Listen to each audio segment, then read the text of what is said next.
كنت في 2005 كنت عامل باند راب كده. فقالوا لي بسيوني انت، كانوا عيال كلهم سمر يعني، فقالوا لي انت بسيوني انت وايت وبتغني كده بطريقه معينه. اطلع بره بشكل ما يعني، اطلع بره. مش حتتك، مش مش كارك. حتتك اللي انت تغني راب. ماشي تمام.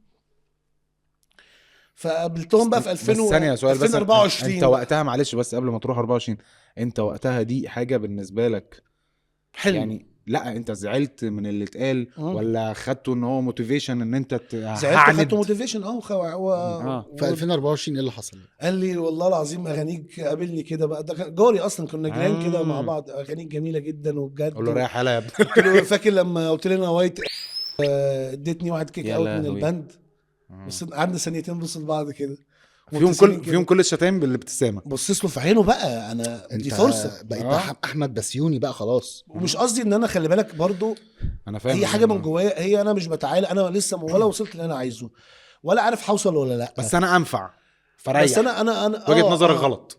انا اهو ما كانش حد حبني، ما كنتش اكيد، انا مش معروف عشان عشان وايت عشان وايت يا عم الوايت دلوقتي الناس بتحب تسمع اغاني الوايت دلوقتي. فاهم قصدي؟ اوكي. فده اللي بالنسبه لي الانتقام يعني، اقصى الانتقام. فاكر ده انتقام صحي جدا.